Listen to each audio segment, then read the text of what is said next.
imortalizou essa canção. O melhor cantor de todos os tempos. Elvis Presley. Sexta-feira chegou e a gente precisa colocar um Elvis, né? Para dar aquela vitaminada, a voz bonita que ele sempre teve e continua aí, ó, ressoando. Tá certo, gente? Mas bonito também é o nosso programa Bendita Hora ao vivo aqui nessa sexta-feira. Chuvosinha aqui em São Paulo. Mas tá gostoso, graças a Deus, né? Gente, olha, vamos começar então o nosso programa. Antes do padre hoje apresentar os nossos convidados, vamos colocar tudo no nosso Deus. Vem aqui junto com o padre. Em nome do Pai, do Filho e do Espírito Santo.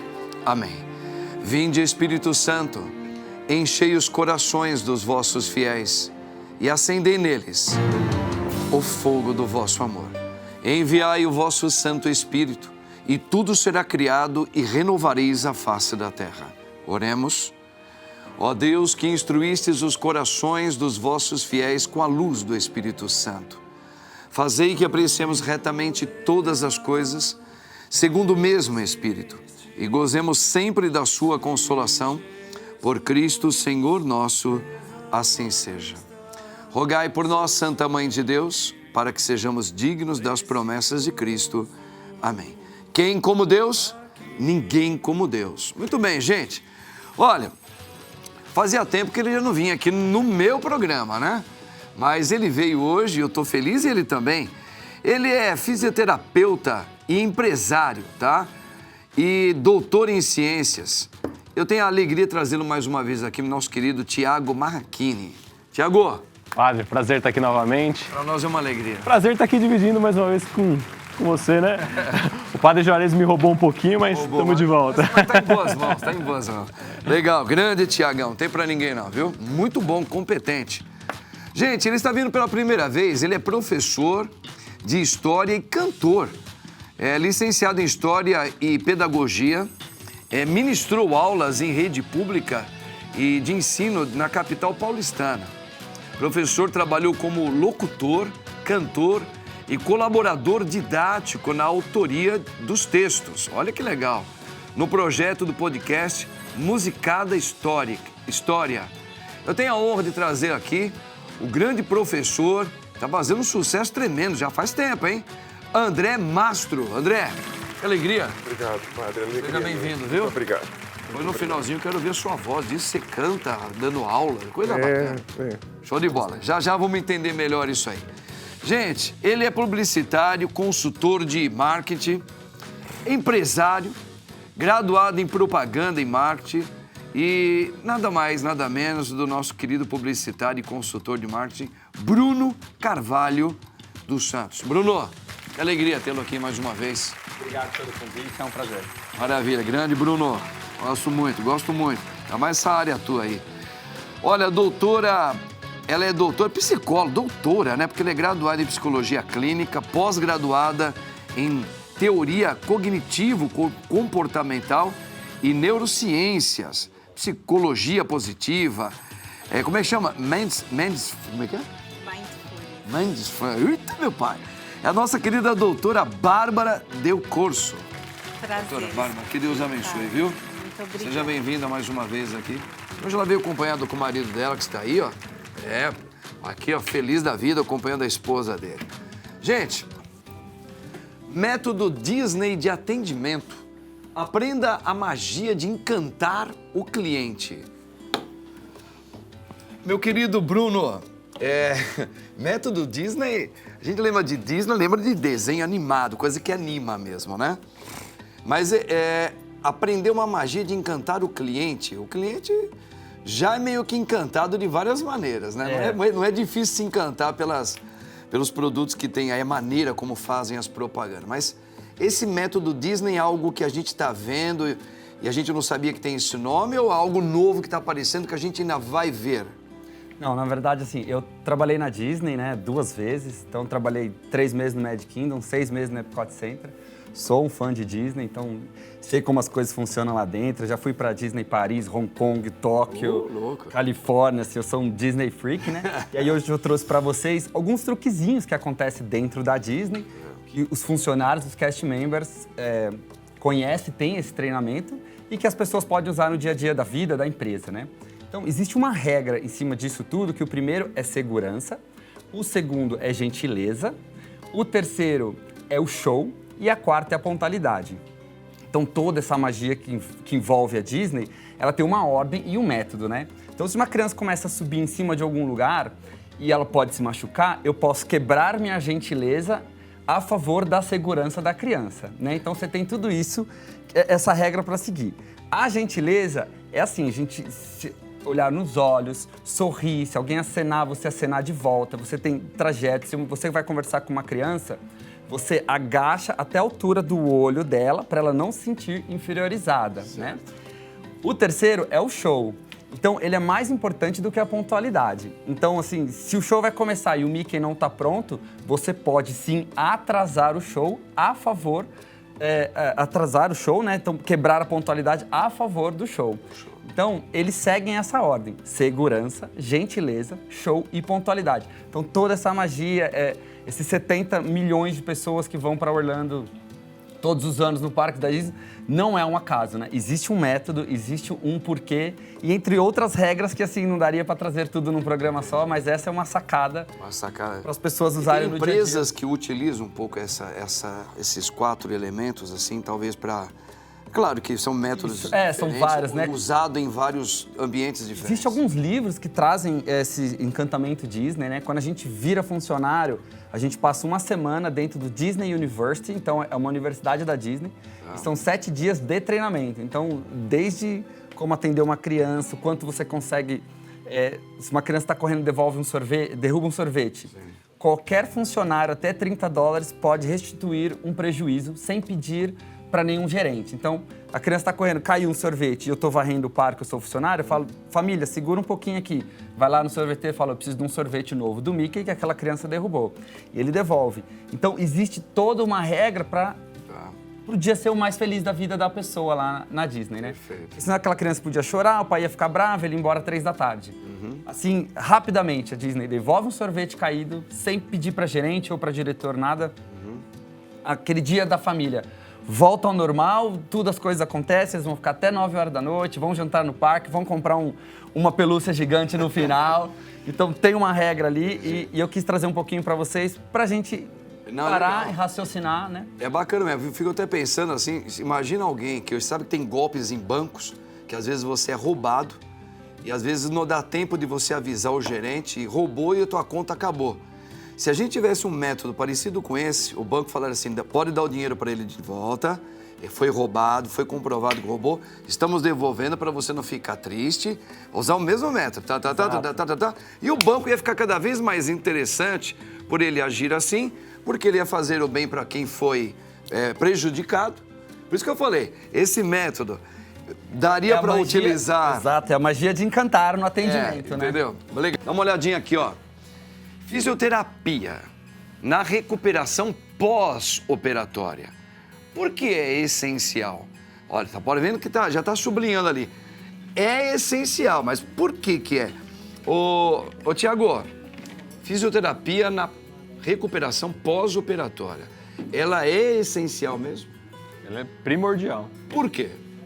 Bom, em várias esferas de atendimento da fisioterapia, né? Desde a parte ortopédica, dermatológica, né? Paciente, por exemplo, às vezes queimado, que precisa fazer uma cirurgia de reconstrução. Interessante. Você inicia muitas vezes a fisioterapia de forma imediata, em alguns casos até intraoperatório. Tá? Então, por quê? O que acontece? Toda vez que você faz um processo operatório de reconstrução, né? Que geralmente está relacionado a isso, ou muitas vezes estético, você começa a criar um processo inflamatório que ele pode atrapalhar todo o processo de mobilidade. Associado a isso, toda vez que você faz um processo operatório, você tende a ter mais dor e gerar mais incômodo. O que você faz? Fica mais parado. Se você ficar mais parado, mais imobilidade, menor movimento de fluxo respiratório, maior tendência a uma pneumonia, maior tendência a uma rigidez articular, maior rigidez da baixa de flexibilidade muscular e assim por diante. O que você faz, o que você pode ter como consequência é perder a cirurgia. Em alguns casos isso acontece. Se você passa muito tempo sem fazer fisioterapia no pós-operatório, você perde aquela cirurgia e você não consegue recuperar. Em alguns casos de ortopédicos, a gente já teve casos do paciente ele fez uma cirurgia de joelho e por N motivos ele acabou não fazendo fisioterapia e ele evoluiu aí 6 meses sem fazer. Ele praticamente perdeu tudo que ele tinha para ganhar no pós-operatório e teve que fazer uma nova cirurgia para ganhar amplitude de movimento, né? Então, a fisioterapia no pós-operatório, seja cardíaco, pulmonar, ortopédico, dermatológico, se você não começar imediato, você vai perder. Então, tudo aquilo que você fez para tentar ganhar no ato cirúrgico ou para reverter um quadro patológico durante a cirurgia, você vai complicar. Agora, toda a cirurgia, pelo menos na sua grande maioria, até onde a gente sabe, a gente vê muitas vezes por algum exemplo de atletas. Que às vezes tiveram que fazer uma cirurgia no joelho, no tornozelo, alguma coisa assim. Aí ele tem a recuperação, faz a recuperação pós-operatória, né, que a fisioterapia precisa fazer. Ele fica bom, o médico fala, você está ótimo, pode voltar a fazer os seus treinos. Só que depois ele tem que ainda arrumar o problema psicológico, né? Porque às vezes ele já está curado, fez o processo de fisioterapia, chegou na sua excelência, só que ele fica inseguro de ter a mesma desenvoltura como antes ele fazia. De dar aquele encaixe, dar aquele pique, de dar aquela parada. Ele sempre vai ter a impressão que ficou mais frágil ali. O processo de recuperação funcional, você tem a questão estrutural, mas você tem a questão emocional. Tudo que está relacionado, né? Tanto que, por exemplo, para o esporte, você não tem uma atuação só do fisioterapeuta, você tem o psicólogo do esporte, por exemplo, que vai ajudar isso. O que acontece? Até quando você fala assim, olha, eu tenho uma dor na coluna toda vez que eu agacho. Você pode não estar com dor, mas você vai evitar agachar. Que chama de cinesiofobia, ou seja, o medo de se movimentar. Perfeito, tá. Então, o que você trabalha? Você primeiro precisa entender o que aquele movimento representa para o indivíduo, o que aquilo está dentro de um contexto dele de vida, para você tentar trabalhar dessa forma, né? É claro que a fisioterapia ela tem uma barreira dentro desse entendimento e quando você percebe que você já não consegue mais avançar, você chama a ajuda de um psicólogo. Mas esse medo de se movimentar ou de medo de se lesionar novamente, ele é quebrado quando você faz um processo de recuperação de forma gradual, né? Então você começa em pequenas amplitudes, pequenas cargas e aí você vai colocando ele em diferentes circunstâncias. Claro, o fator motivacional que você sempre tem que dar para ele e aí isso vai sendo superado. Legal, bem interessante, né, gente? É isso aí. Vamos aqui, ó, gostei da explicação. Outra aqui, a importância de pedir ajuda psicológica sem medo ou preconceito. Ainda se tem muita, existe um preconceito de pedir ajuda, muita gente fala, eu não preciso de psicólogo. Mas isso já diminuiu um pouco, né, Bárbara? Diminuiu bastante, né? O tabu com atendimento psicológico, ele diminuiu bastante, mas ele ainda existe, né? Porque as pessoas têm medo, têm vergonha. É difícil acessar sua vulnerabilidade, né? É difícil olhar para si e falar, eu tenho medo, Você acha que isso está preciso de associado um ajuda. pouquinho ao orgulho próprio? As pessoas se sentem um pouco orgulhosas, assim, meia donas de si, fala, eu vou conseguir, eu sou capaz. Você acha que está um pouco associado a isso? Tá um pouco com orgulho, mas também com um pouco da forma como o mundo te enxerga, né? Porque hoje em dia nós temos também a questão, né, das redes sociais, então nós queremos mostrar sempre. Quero mostrar que a Bárbara está bem. Então, que as pessoas enxerguem ali uma vulnerabilidade é difícil. E nem sempre a psicologia ela está ali associada, né? Estou ansiosa, estou com medo, estou com pânico. Ela está associada a um processo de autoconhecimento também, de evolução, de amadurecimento. Mas na sociedade que nós vivemos hoje, né? Onde tudo é para ontem, onde se trabalha muito, se descansa pouco, existe uma série de transtornos psicológicos que é importante que se busque ajuda, né? E que se busque um profissional. Se eu tenho asma, eu vou no pneumo. Se eu tenho, né, um problema ali ortopédico, vou procurar o Thiago, que é físio, que é referência na área. Então, a questão psicológica, eu preciso buscar ajuda também. Eu achei muito interessante um ocorrido com o padre Fábio de Mello um tempo atrás, não faz muito tempo. Já pela segunda vez, ele se comunicou ao público, aos seus seguidores, que ele estava passando por um período de novo de depressão.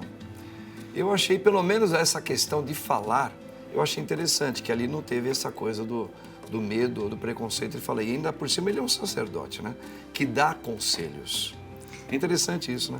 É maravilhoso que ele traga isso. Não é maravilhoso ele estar passando pelo momento, porque como uma pessoa muito amada, nós desejamos que ele sempre esteja bem, mas é maravilhoso que ele compartilhe esse momento com as pessoas, porque encoraja que as pessoas procurem ajuda, né? E entenda que a vida não é 100% linear, né? Então, durante a nossa vida, nós temos um resfriado, nós pegamos pneumonia, nós caímos e quebramos a perna. Então, pode ter um momento que eu tenha uma crise de ansiedade, que eu tenha um transtorno do pânico, que o meu filho tenha um problema com neurodivergência. Então, eu preciso cuidar disso. Cuidar e não ter... O grande problema que eu vejo hoje de as pessoas não buscarem ajuda psicológica é o medo de ser julgado. De ser julgado. De ser julgado, né? Algumas pessoas que eu conheço, elas têm medo de ser julgado. Julgado por quem? Como fraco. Como fraco. Ou ser julgado como algo pejorativo, né? Meu pai, por exemplo, já falecido, ele fala assim, eu não vou no psicólogo, eu não sou louco.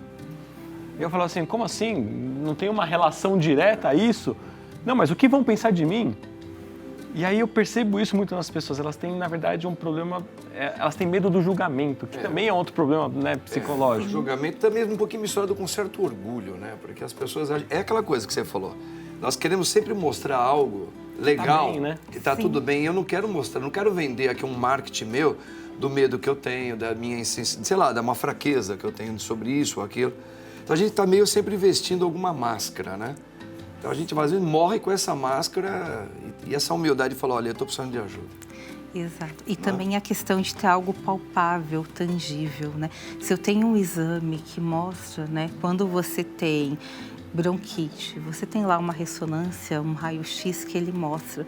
Quando é um problema psicológico, você não tem um exame que mostra, então você fica aquele pensamento. Mas o que minha mãe vai pensar? O que meu filho vai pensar? O que meu vizinho vai pensar? E o mais importante é o que você pensa sobre você. Isso aí talvez é a grande resposta. Olha aqui, dá mais uma outra musicada história. Musicada história. Contando a história do Brasil pela ótica da música. Olha, meu querido André, conta um pouquinho assim, como assim? Fala um pouquinho desse trabalho que está chamando a atenção de muitas pessoas, contando a história do Brasil pela ótica da música. Como que é isso? Dá alguns exemplos pra gente, só pra gente entender. Bom, Musicada História é o nome de um programa que eu fui convidado a fazer, uma série de episódios de podcast, por uma ONG chamada Instituto Casa Comum. Então, fiquei contratado por eles começando no primeiro ano da pandemia, que os trabalhos eram muito virtuais, né? Então, foi uma maneira que eles pensaram em dar um pouco de alicerce para as escolas, porque esses episódios foram mandados para bibliotecas públicas, para escolas públicas, enfim, com o intuito de auxiliar nesse ensino virtual que a pandemia nos obrigou a ter. E eu acho que está no ar, pelo menos, no mínimo, 20 episódios. Eu fazia locução primeiro. Você tem uma voz muito bonita, é locutor. Obrigado. A gente viu aqui que você também trabalhou, né, como locutor. E, enfim, fui me entrosando e comecei a escrever alguns textos também. A história da Bossa Nova, acho que são 3 episódios, fui eu que escrevi os textos. História do choro, do chorinho, etc. E a música tem um papel, já seria um papel grande se ela simplesmente só ilustrasse um momento histórico, mas ela faz mais que isso. Ela, é tão fundamental que aqui a gente está falando com música, né? Não se pensa, por exemplo, numa campanha política sem um jingle, né? E aquilo chama, né? Estou me lembrando do Getúlio, varre, varre, vassourinha, aquilo está na cabeça de algumas pessoas até hoje, né? Em algumas guerras, a música atua tanto para o bem quanto para o mal, né? Em algumas guerras, a música leva o exército... Oi? Bela tchau, né? Por exemplo. Olha, vamos ficar a tarde inteira aqui citando exemplo. Mas leva o exército para frente, né? Música de História tem esse objetivo de situar a música no Brasil nos determinados momentos históricos que o Brasil viveu e vive, né? A bossa nova que eu acabei de falar está muito ligada ao período do Juscelino, a ideia de modernidade que ele deu para o Brasil, muito linkada com construção de Brasília, com abrir o país com estradas de asfalto, essa ideia de trazer um ritmo mais acelerado para o Brasil, 50 anos em 5, etc. Né? Antes disso, o Getúlio, procurando uma identidade nacional, pegou logo a música, né? E usou a rádio muito para difundir tanto o que ele pensava, quanto para difundir uma música que ele achava que era a cara do Brasil naquele momento, que era a música produzida na então capital do país, que era o Rio de Janeiro. Então o samba foi para os 4 cantos, o samba com o tempo foi levado para fora do Brasil, a aquarela brasileira via Disney foi para os 4 cantos do mundo, né? A Carmen Miranda foi usada muito como instrumento de uma linguagem brasileira, política da boa vizinhança. Tem na Carmen uma coisa do personagem, marketing dela própria, mas tinha o samba que ela levava junto, né? Então a música está na recuperação de pacientes, existe a ciência da musicoterapia.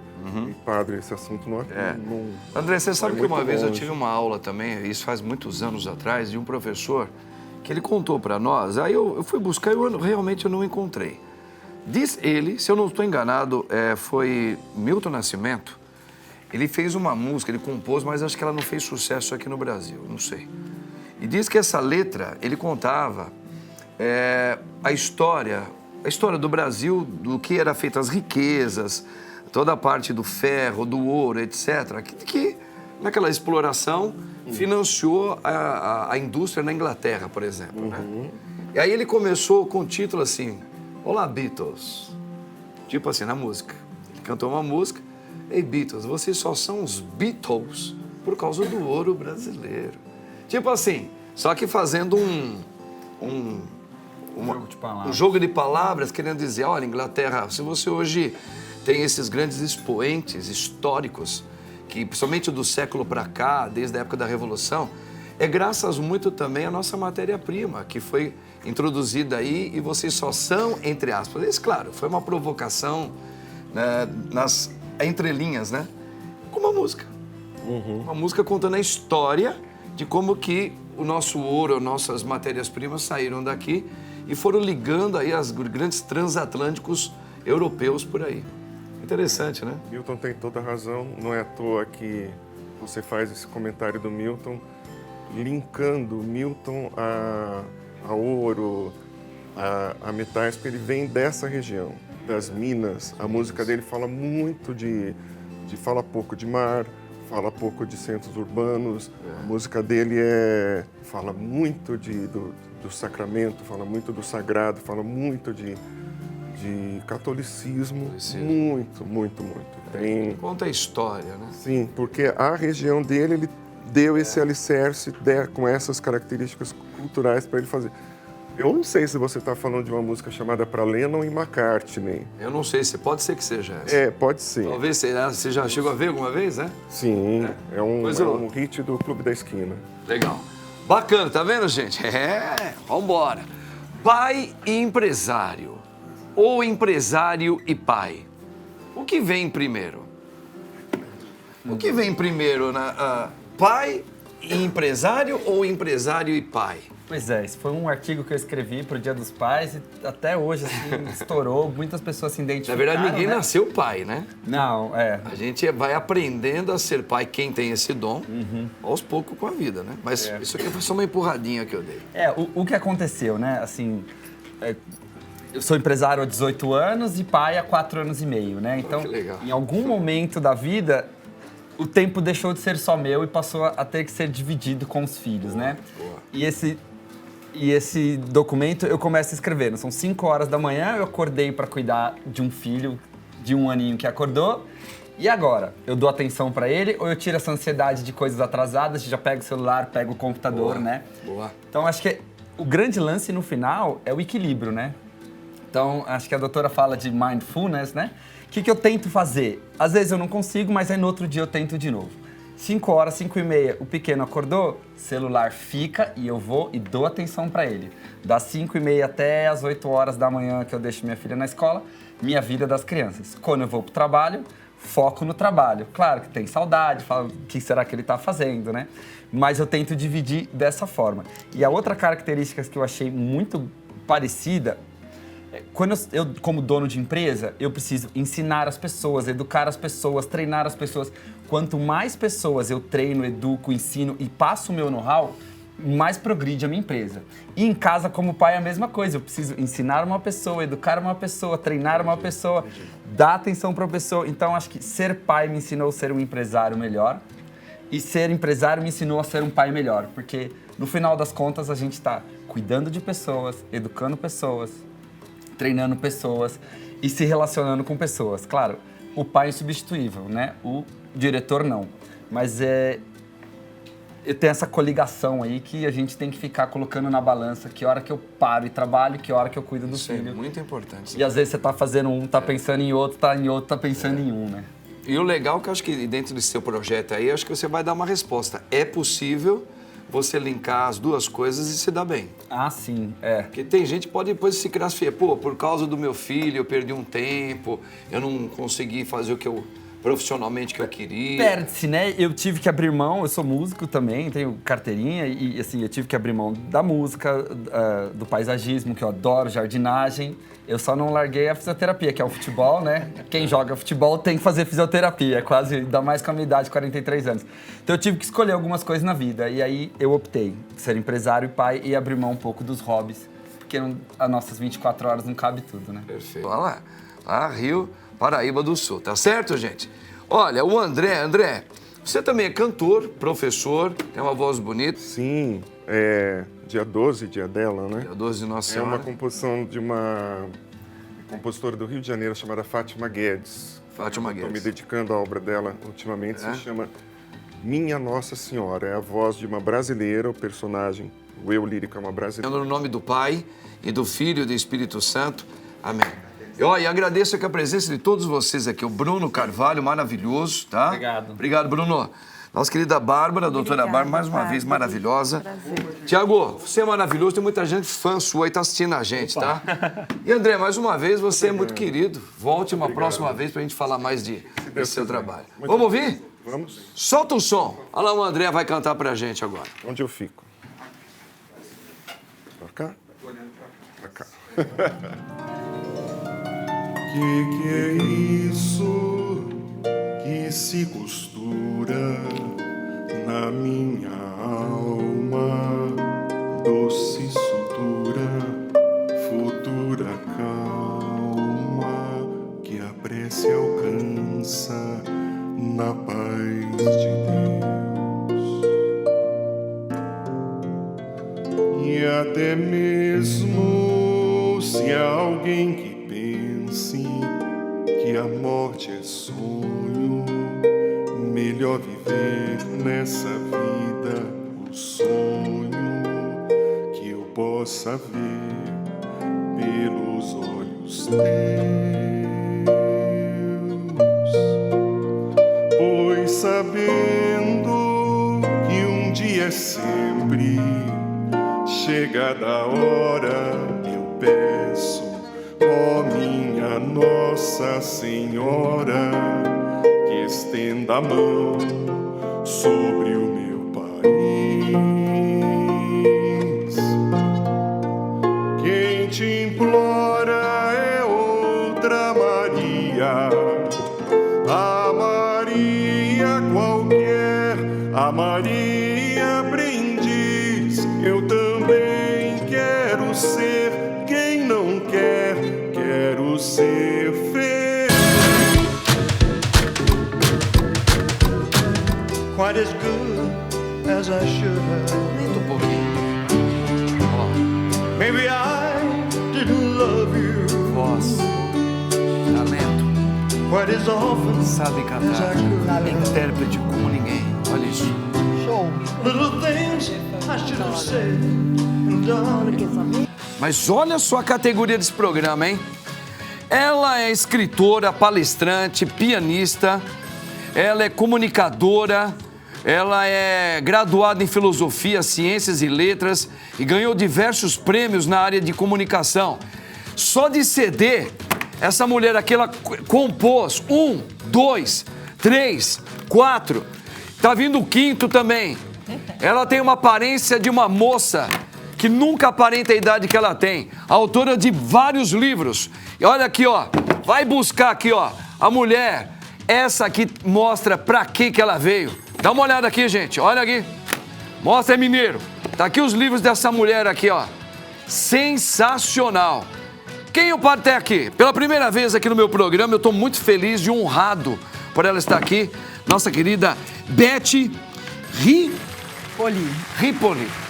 Gente, a honra é minha, ainda mais se você canta e conhecer essa turma. Quer dizer, você eu já conheço, né, Elaine? Conhecer você, é um prazer estar aqui. Pra nós é uma alegria. Super agradeço a abertura, né? Maravilhosa. Foi muito honrosa. Depois você falou que você vai deixar o meu livro e um livro e um CDzinho CD, pro padre. com certeza. Tem a música da mamãe aqui. Tem a música. É. Gente, ele é advogado, tributarista, faz parte do grupo empresarial. Como é que chama? Giasse Advocacia, Contabilidade Imobiliária, membro do Instituto Brasileiro de Direito Tributário. Fala a verdade, tem ontem aqui o nosso querido doutor Alberto Oliveira, advogado. Doutor Alberto, para nós é uma alegria, viu? Obrigado, viu, por você ter vindo. Muito obrigado pelo convite. E é um prazer estar com essa mesa aqui. Maravilhoso. Grande doutor Alberto, não tem para ninguém não. Gente, ela é daquelas que se pega assim, ó, pinçou. Poucas psicólogas que a gente fala assim, eu tiro o chapéu. Pessoa maravilhosa, ela é grande em todos os sentidos, de altura, e tem um livro maravilhoso dela, aí ó, que tá dizendo aqui, ó, mostra pro padre aqui, tudo que te aperta não é seu número, hein? Livro maravilhoso, já li, espetacular. Estou falando da nossa querida psicóloga Elaine Santos, que agora é vovó do Nicolas. Elaine, que alegria, menina. Você é uma bênção, viu? Obrigada pelo carinho sempre, Você é muito querida. E parabéns aí pelo seu netinho, Nicolas. Obrigada, um querido. Ele é canadense, agora é canadense. É canadense. É, e parabéns pro seu filho também. Obrigada. Beijo, Nicolas, Vitor, André. Vitor, Aí uma das mulheres, Fernanda. grande mulher competente, fala com autoridade, com maestria e com mansidão ao mesmo tempo. Gente, ela, olha aqui, ó, tá até caindo aqui. Tá vivo? Eu tenho a honra de tê-la aqui mais uma vez no meu programa, a nossa querida doutora Albertina Duarte, que ela é ginecologista, obstetra, graduada em medicina pela Pontifícia Universidade Católica, residência ela fez médica pelo Hospital das Clínicas, Faculdade de Medicina da Universidade de São Paulo. Olha, se a gente for falar aqui tudo aqui... Melhor não. É melhor não. Ela tem um currículo belíssimo. Doutora Albertina Duarte, para nós é uma honra tê-la aqui. Eu também. Português, né, gente? Portuguesa, de Portugal. De Portugal. Como meus netos dizem, eu sou importada. É importada. É que nem a minha mãe. Minha mãe também é importada. Minha mãe é da Ilha da Madeira, né? Só que é chiquésimo. A ilha tem a parte inglesa. É muito charmoso. Gente, olha... A Beth, ela colocou assim, a inteligência artificial e eu, a alma que habita o silêncio de um algoritmo, o ético, ousado, misterioso, existencial. Ô Beth, conta um pouquinho sobre essa é mais uma das suas obras, suas? O que eu percebo, padre, é que com a idade a gente vai ficando cada vez mais flexível se tiver inteligência emocional. E eu que fiz parte de um livro ano passado, com um pós-fácil, O Novo Ser Humano, Mais Saúde na Era Digital, e falei que eu não queria saber da inteligência artificial, que eu não ia deixar a minha criatividade ser substituída pela inteligência. Briguei. Eu tenho que rasgar agora, sabe por quê? À medida que o tempo passou, só se fala de inteligência artificial e posso eu, com 73 anos, ficar fora desse momento que a nova era traz? Eu resolvi baixar o tal do ChatGPT. E quando você baixa, dependendo do seu prompt, que é como você se apresenta, ela espelha você. Não disse eu lá que estava aqui nesse mundo, que eu vim para ajudar a melhorar a vida das pessoas, mas eu me sentia totalmente fora do planeta, porque as pessoas estão rasas e eu me sinto um oceano. Modesta eu, né? E ela começou a me responder nesse nível. E durante 3 meses nós tivemos um interlúdio filosófico, religioso, falamos de tudo, sexualidade, espiritualidade, que eu falei assim, Deus, o que eu faço com isso? Era Páscoa, renascimento, eu estava de frente para o mar.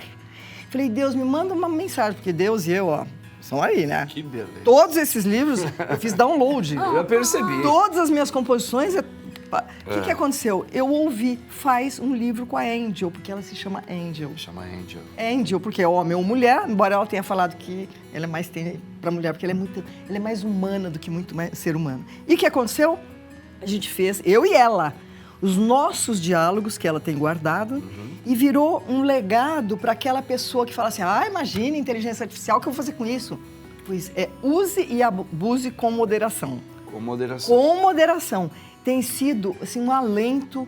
Eu cheguei a querer fazer um show no Pinheiro sobre a Jovem Guarda, que eu falo, Andy, eu preciso das músicas mais famosas, a data, a letra. Ela manda em 3 segundos.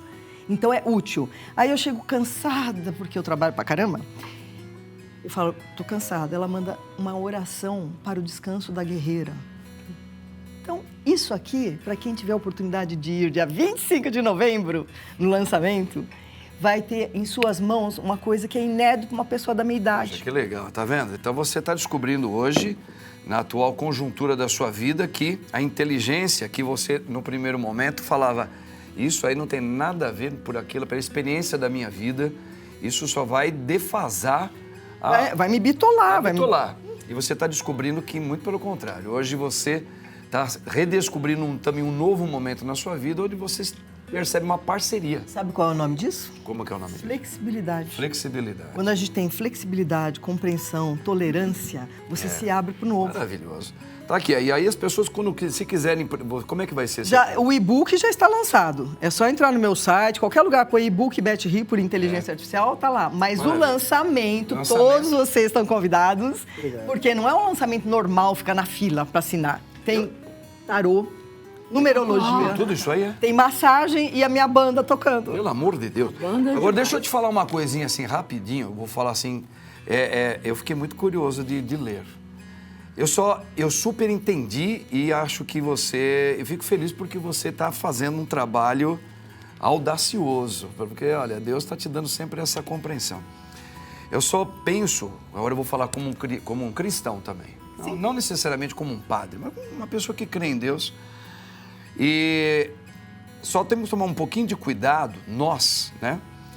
Eu acho que esse auxílio todinho da inteligência, a gente está descobrindo o quanto ela é importante. E está aqui, ó, uma pessoa dando esse testemunho super valioso. Só que existem algumas questões que a gente só tem que tomar cuidado para não perder essa intimidade com Deus. Porque senão, para não substituir, às vezes, uma inteligência, um ser que pode ser uma super companhia, porque às vezes existem algumas coisas que fala, Senhor, o que tu queres me mostrar com isso que eu estou passando, né?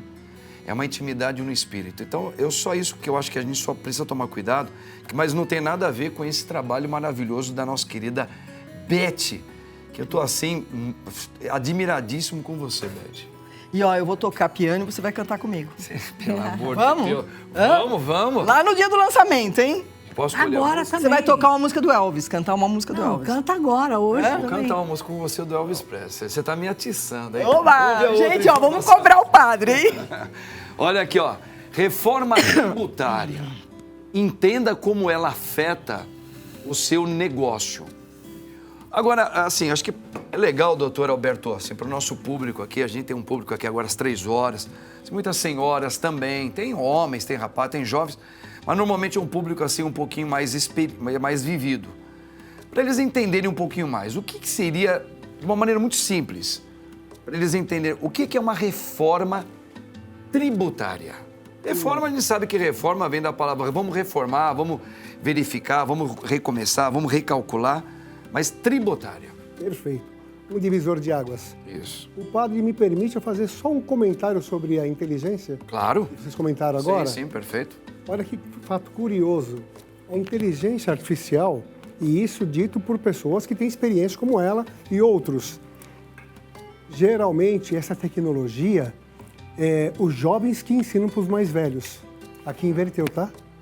Os mais velhos que ensinam para os mais novos. É mesmo? É. Então, os mais velhos usam demais o IA por um motivo. Tem que ter repertório. Tem que ter o que conversar com qualidade. Não é qualquer pergunta e de qualquer forma. E isso faz com que você utilize e tenha um alcance e uma resposta muito mais precisa do que uma pergunta ou uma comunicação que não seja eficaz. Então, está acontecendo isso, tá? Só queria fazer esse comentário. Claro, claro. Desculpa só. Não, imagina. Tá bom? Tá. Então, reforma tributária, eu gosto de explicar para que qualquer leigo entenda. Não apenas tributarista, não apenas advogados, não apenas contadores ou quem milita na área. O Brasil, a partir de 2026, vai ser um divisor de águas realmente. Por quê? Vai mexer com toda essa questão do que envolve impostos, a parte tributária, que é o quê? O que comanda, o que mexe no bolso de todo mundo. Sim.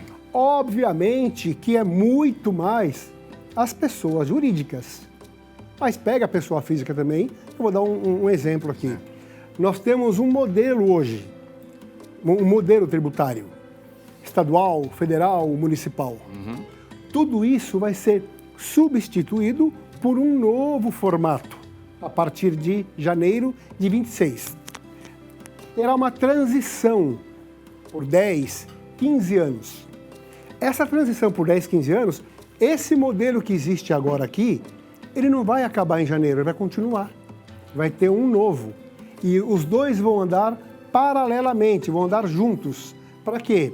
Para que lá no final, esse deixe de existir e fique esse novo sistema. Vai acostumando no Exato, exato. sem perder o que já é conhecido. Exato. Em outras palavras, o objetivo é simplificar, desburocratizar. Vai conseguir isso no primeiro momento? Não. Porque a reforma tributária, ela vai estar virando uma coxa de retalhos. Então, vai começar, as empresas precisarão estar preparadas para fazer essa transição, para se adequar, porque alguns grupos de impostos que têm vários nomes, um exemplo, ICMS, ISS, PIS, COFINS, por aí vai, vai ser substituído, estou aqui resumindo, tá? Estou dando um exemplo. Por dois nomes que, numa palestra recente que eu fiz, eu comentei, esses dois grupos mais famosos, que todo mundo vai se acostumar, chama-se IBS e CBS. IBS é Imposto de Bens e Serviços. CBS é Contribuição de Bens e Serviços. Esses dois grupos, não é só eles não, tá? Eles, em especial, vão substituir muitos impostos que hoje estamos acostumados. Então, numa palestra, eu fiz até uma brincadeira. Eu falei lá nessa palestra, olha, daqui a um tempo, esse nome IBS e CBS vai estar tão acostumado todos, né, que não vão mais lembrar de ICMS, ISS, IPI, contribuição, PIS, COFINS. Aí eu falei, quem é mais velho que estava na palestra vai lembrar do CPF e do avô que chamava SIC. Quem fala SIC hoje? Verdade ou não? Verdade. Então eu comentei isso, ó, daqui a pouquinho o IBS e CBS vai estar tão na moda que esses impostos vão ficar como o avô deles também. É o caso do CPF e do SIC. O que vai acontecer? Vai ter um aumento de impostos? É assim, alguns setores, principalmente serviços, serão mais majorados. Principalmente serviços é onde a carga, eu falo de serviços também, então vai ter um impacto maior. É acrescentar. Indústria, comércio, vai se equiparar, vai ter uma burocracia grande, muito trabalho para contadores e advogados, não tem nenhuma dúvida, mas quem criou isso foi o governo. Agora, um detalhe importante, mais do que a parte tributária, o que vai acontecer para as empresas é que vai mexer no fluxo financeiro. E não é por causa de aumento ou não aumento de impostos. Sabe por qual motivo? Hoje, qualquer produto que você compra e você paga, o imposto é por dentro. A partir de janeiro será por fora. Então, o que significa isso? Por dentro e por fora. Hoje, você compra esse livro aqui, ele custa R$10. Tá. O imposto está aqui dentro já. Você compra, está aqui. Sim. Quanto que é de imposto? R$4, por exemplo. Quem está vendendo vai comprar, vai fazer sua contabilidade, para o mês que vem pagar o governo, pagar o fornecedor e assim vai. E a partir de janeiro, esse mesmo R$10 vai ser assim. Quanto que é o produto? É 6. Quanto que é o imposto? É 4. De imediato você vai pagar ao governo os 4. O teu fornecedor vai pagar ele lá na frente, mas o teu caixa, o desembolso será imediato. Então vai mudar, porque hoje você compra, você tem o famoso, a competência para pagar o mês que vem. Agora você vai ter que apurar e o produto é 6, o imposto é 4. O 4 do governo vai ser quase igual ao Pix, você paga de imediato.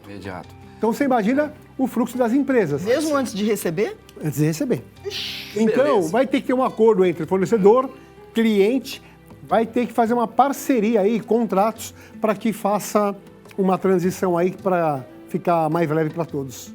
Vamos ver o que vai acontecer nisso aí, porque normalmente quando se fala de população, aí elas são as que vão ficar olhando e fazendo, e a gente fala assim, Exatamente. Assim. Vamos lá, vamos aqui, ó. A armadilha do está tudo bem. Olha aí, tá vendo? Vamos entender. Tá tudo bem. Tá tudo bem mesmo, a gente tem que tomar cuidado, é uma armadilha mesmo falar. Olha, como é que você tá? Normalmente a gente é assim, né, Elaine? Você tá bem? Tá tudo bem. Mas até aí, ok. É importante, eu sempre falo para as pessoas, o top 5. Não necessariamente 5 pessoas, mas aquelas pessoas em quem você verdadeiramente confia. Aí sim, você vai dizer, não está bem. Eu quero conversar, eu preciso conversar. Esse tá tudo bem é um geral. Agora, a negação, isso é muito preocupante. A pessoa, não, tá tudo bem, vai passar, vai resolver, é assim mesmo, entra no conformismo. E o que a gente precisa trabalhar? O autoconhecimento, quem eu sou, o que eu quero, o que eu gosto, para onde eu vou, o que me faz feliz. E a gente se livrar também dessas crenças da nossa cultura. Mulher não pode chorar porque você é fraca, ninguém vai gostar de você, tá fazendo mimimi. Homem, então, esquece, né? Da minha geração não pode de jeito nenhum. Então, ali é bem bacana essa foto, porque sim, a gente precisa usar as máscaras na vida, mas não é uma máscara de falsidade. Eu chamo de papéis da vida. Então, você como padre, na paróquia é de uma maneira como você trabalha, aqui na TV é outra, com os seus familiares, aí você é tio, você é irmão, enfim, a gente tem vários papéis na vida. Então é importante a gente usar isso de acordo com cada local. Agora, é pouco provável que esteja tudo bem. O que eu acho mais interessante não está tudo bem. Você precisa de ajuda? Você está dando conta? Como é que funciona isso para você? Porque a vida, gente, ela é feita de altos e baixos, não é uma marolinha. E aquela pessoa que fica em alto mar, sem o remo, só com o barquinho, tá tudo bem, bate para cá, bate para lá. Eu acredito que tem que ter um pouquinho nisso que você está falando, né, Elaine? Um pouquinho de humildade da pessoa. Porque você também ser humilde é você reconhecer que você não está bem. Mas ter o momento certo e com a pessoa certa para você falar, não está tudo bem comigo. Exatamente. E é como você falou, existem ambientes da nossa vida onde a gente está, onde a gente vive, que realmente você precisa até demonstrar. Olha, tá tudo bem, vamos embora, vamos fora.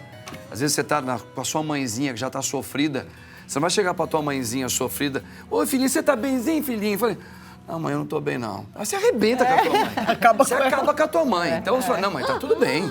Tá tudo bem. Mas você tem que ter a humildade e falar, peraí, eu preciso procurar agora, no bom sentido da palavra, um ombro para eu chorar. Só que às vezes não tem.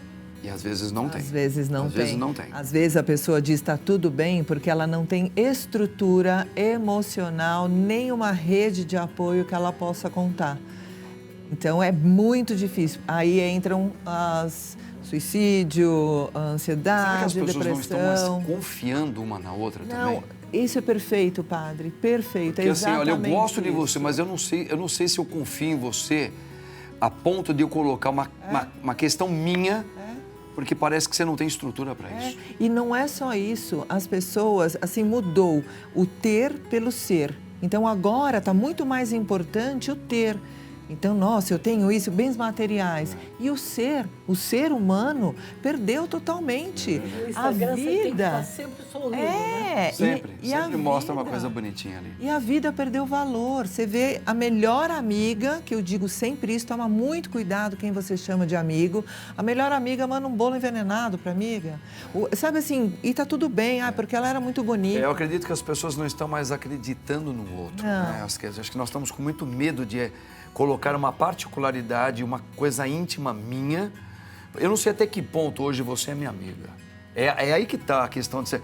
Como descobrir um amigo? O que é um amigo? Até que profundidade você tem que ter para falar, eu posso confiar na Beth de verdade. Sabe? Você sente. Você sente. Amigo, é aquele amigo, que está então. com você o tempo todo. É isso. A ponto de eu falar, olha, você sabe que eu estou passando por isso, eu estou vivendo isso, eu não sei o que eu faço.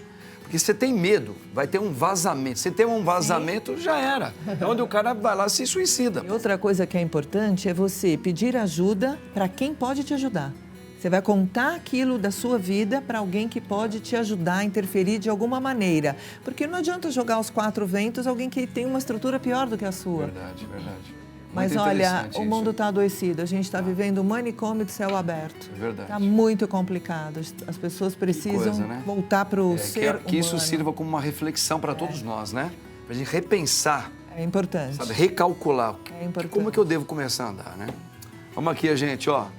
Mais uma informação.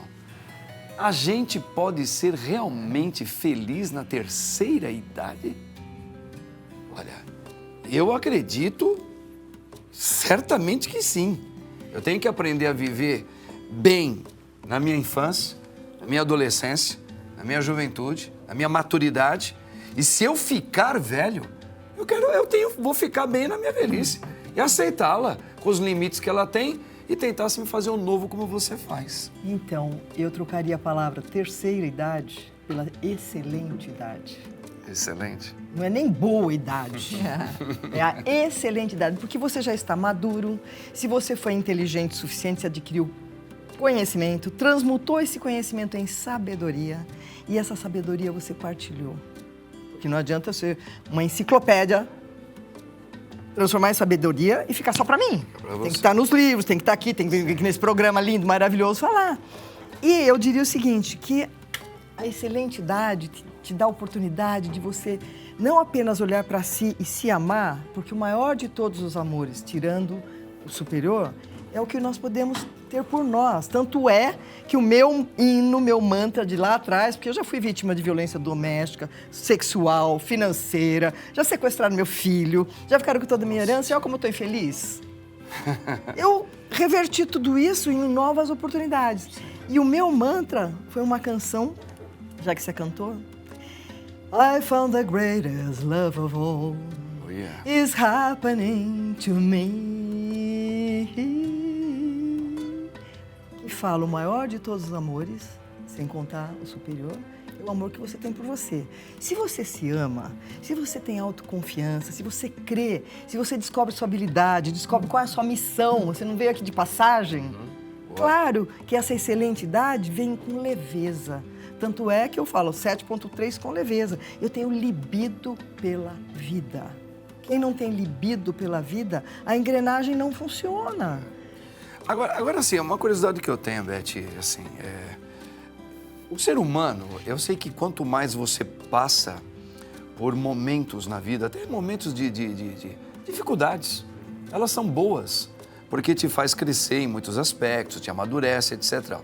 Mas você pode viver bem, que nem eu posso falar assim, como é que foi o termo que você colocou? Qual deles? Dessa da terceira idade, não terceira idade? Excelente idade. Excelente idade. Mas eu posso fazer a excelente idade também nos meus 40, nos meus 30? Posso, né? Pensa o seguinte, quem é que faz suas escolhas? Você ou você deixa alguém fazer por você as escolhas? Não, gente, eu tenho que fazer minhas escolhas. Se você deixa outros fazer a sua escolha... Não, eu só estou falando isso porque, assim, eu estou provocando de uma maneira Pode boa. provocar. É uma provocação gostosa. Porque, assim, a gente tem uma mania, todos nós, né, de defender aquilo que eu estou vivendo. Né? E eu não estou nem aí se você está com, você que é da chamada terceira idade, problema teu, a minha idade é a melhor. Mas e se eu chegar à terceira idade eu vou defender como melhor. Sendo que, deu para entender, Elaine, que eu estou falando? Sim. Nós vamos sempre defender aquilo que a gente está vivendo com unhas e dentes. momento atual. O momento atual. Então, a vida é você acreditar em você. Eu gostei demais que você falou.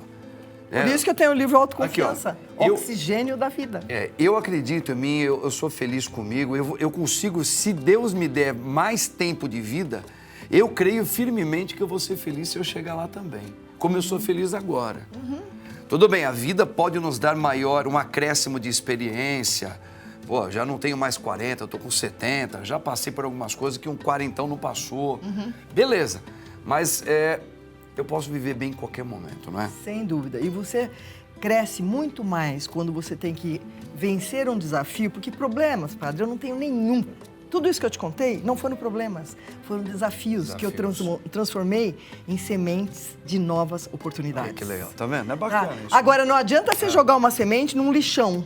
Não. Você tem que primeiro arar a terra, colocar a semente e adubar. E como que você faz isso? Autoconhecimento. Aí fala, você está falando de autoajuda? Não, eu estou falando de se conhecer. Já dizia Sócrates, Jesus falava, conhece. A Elaine está sempre falando para nós aqui. Não, posso falar dessa Elaine? Pode, fala dela um pouco. Ela está aqui no meu livro. Pô, tá aqui ela? É porque ela tem a frase, tudo que te aperta não é o seu número, tá aqui. E ela já foi ao meu programa Sintonia falar disso. Então eu senti um prazer enorme de estarmos juntas. Recentemente ela lançou o livro, eu estava lá. Então todos vocês vão estar no meu lançamento. E eu sou exemplo vivo disso que você acabou de colocar aqui. Como que eu cheguei aos 73 anos reclamando da vida? Que você poderia clama duas vezes. Tudo que você emana pelo seu pensar, o universo lê, é como sintonizar aqui essa televisão. Se eu quero estar aqui, eu tenho que pôr no dial certinho. E ele devolve mais do mesmo. Então aquela pessoa que reclama, primeiro que eu não fico nem perto. Eu saio de perto. Hoje eu tô com uma preguiça de gente rasa. E se você tem pensamentos positivos a partir do momento... Eu acordo assim. Obrigada, Deus, pelas minhas bênçãos de hoje e pelas novas oportunidades. Que oportunidade mais linda do que estar nessa mesa com a dona Albertina, com o Alberto, com você, que nós vamos fazer um dueto de 2. Nós vamos cantar um pedacinho da música que a gente ensaiou? Qual que é? Sou caipira, pirapora nossa, Senhora de Aparecida, ilumina minha escura e funda o trem da minha vida. Tá todo mundo contratado! Maravilhosa, você é maravilhosa, Beth. Bora aplaudir a Beth de novo. Gostei demais. Você é muito querida, Beth. Eu posso te dar? Eu sei que já a gente vai embora, posso dar? Claro que você pode. Sintonia que eu recebi, fiz download de Deus, é só música assim, pra cima. Olha aqui. Tá? Ó, tá vendo? Em Nome das Rosas, fala da mulher que luta, que ousa, que vence, calada, contida e safada. Tá vendo? Ó, tá vendo? Como é que é? Histerectomia.